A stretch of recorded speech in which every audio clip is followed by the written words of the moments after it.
All right, welcome everybody watching on YouTube, welcome everybody watching on Facebook, and welcome the replay viewers on Periscope. Leonard, and every Monday, Tuesday, Wednesday, and Thursday and Friday, every day of the week except for Saturday and Sunday at 11 a.m. Eastern, I jump on and share something about faith or wellness or encouragement. And this week we're talking about 5 tips to social media success. And the first 2 days, Monday and Tuesday, we talked about authenticity and consistency. And so today we're going to talk about your motivation. So tip number 3 for social media success is motivation. And we've been talking from the book of Daniel in the Bible. So thanks for joining us, SGX.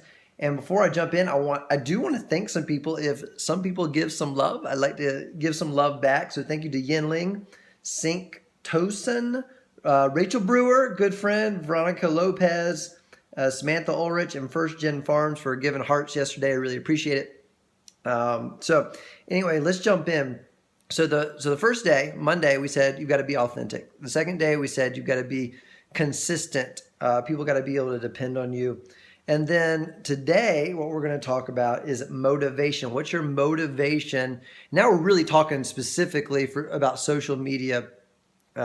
What's your motivation for posting? What's your motivation for making a video? Hello, ni hao. What's your motivation for writing the post on Facebook, for doing the Periscope, for putting a video on YouTube, for putting a picture on Instagram? Whatever it is, what's your motivation? We're going to see 3 things. 3 things are important when it comes to motivation. Number 1 is, are you doing it to get something, or are you doing it to give something?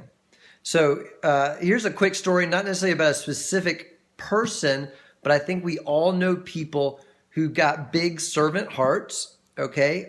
For example, a lot of times it might be your mom, or it might be if you go to church, somebody in a church, and they're always behind the scenes, and they're always serving, and they're always thinking about other people, and they're always giving.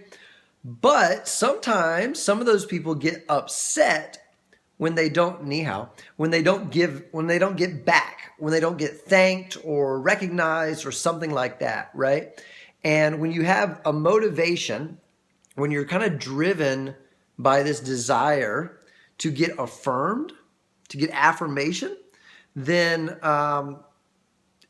if you don't get the affirmation, you're not going to be able to consistently do that, right? Consistently do whatever you're doing. You're not going to be able to continue to give and bless others. So so very practically, when it comes to social media, the first thing we've got to think about is you can't be doing it to get a certain number of likes. You can't be doing it to get a certain number of comments or hearts or thumbs up or whatever it might be. You got to do it purely to bless other people, right? So what we're going to do, that's the first point. And what we're going to do is we're going to go back into Daniel, but we're actually going to talk about his friends, Shadrach, Meshach, and Abednego. And so we go to chapter 3 in Daniel, and we're going to go to kind of the second half of chapter 3. It's the blazing furnace, right? Where Nebuchadnezzar said, hey, if you don't bow down to this golden idol, then I'm going to throw you in the blazing furnace. And these 3 guys don't bow down, and the king gets angry, and he says, why didn't you do it? And they say, oh, Nebuchadnezzar, we do not need to defend ourselves before you.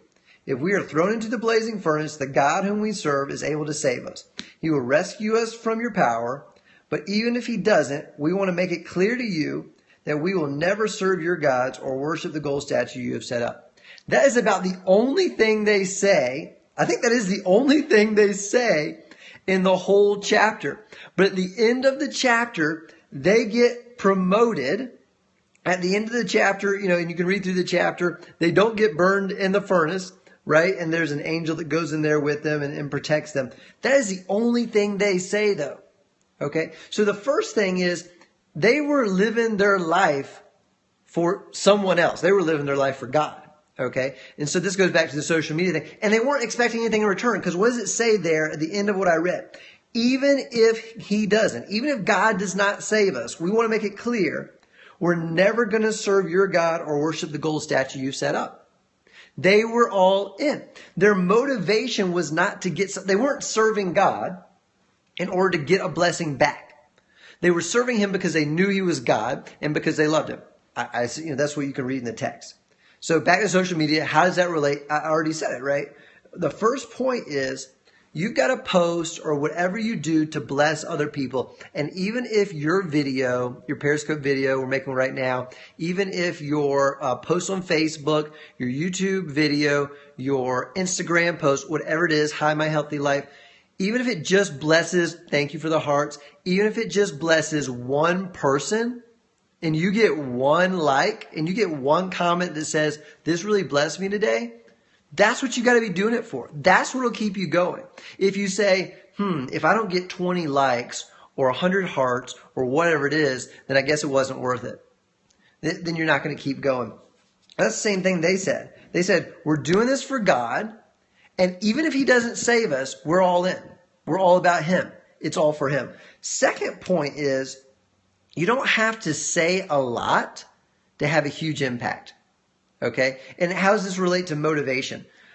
Because if it's coming from a real place, it's pure joy, it's real energy, if people know that there's something real going on in your post and whatever you said, all right, it's not superficial, it's not fake, etc. We already talked about authenticity, right?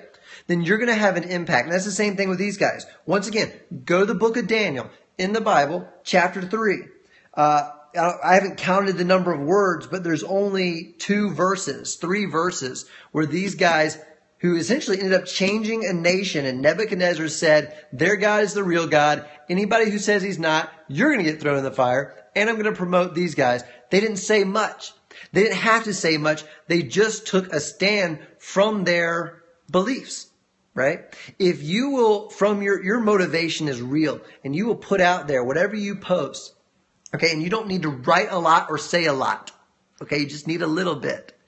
But if it's real and true, it will ring real and true with the right people. You will bless them. That will be enough. The last point is when you're posting, whatever you're doing, you've got to share the good and the bad, right? There's hard things in everybody's life. If you're just trying to look perfect, and that's what most of us do, right? Nobody wants to get on Facebook and post something or Periscope or whatever it is and show, here's the hard part of my life. And by the way, I don't mean like negative. Don't be negative. But, these people, they were saying, look, we get it that you want us to bow down. We get it if we don't, you're going to throw us into the furnace. And we also get it that God might not save us, right? But we've taken our stand and this is our life and this is what we're going with. Do you know their story is powerful because there was a challenge in it? Their story was powerful because it was hard. Their story was powerful because they were thrown into a fiery furnace, right? A blazing furnace. Your story is powerful because of the challenges in it. You will bless even just one person if you will share. Okay. I don't mean be so transparent that you're giving away things that people, too much information, but your challenges are a blessing to others. Because that's when your story becomes really powerful. Because that's when God can step in, or that's when life can step in, or whatever it might be. Okay? So you're going to bless people when you don't necessarily need to say a lot, but it's got to come from a real place. You're going to bless people when you focus on blessing others, not getting a certain number of likes and not being real. And you're going to bless people when you share some of the challenges that you go through, but the victories that come out of it. Everybody likes a Rudy story, so I'll end on that. The football movie, a lot of you might know the football movie, Rudy. Rudy was a undersized kid who went to Notre Dame. He'd always dreamed of playing football, and there's just no way he would possibly ever play football. He's just not big enough. He's not strong enough. It's not going to happen.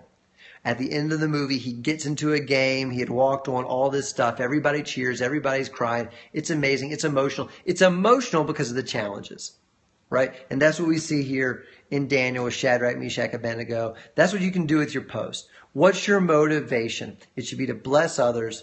You don't have to say a lot. It should come from a right place, a right heart, right? And it should absolutely be, sometimes at least, a lot of the time, about the challenges but the victories. Woo, you're not perfect. The workout was hard, but I got through it. Awesome for another day, that kind of thing. So hopefully this blesses you. Have an awesome Wednesday. We'll be back tomorrow with success tip number 4. Thank you, everybody.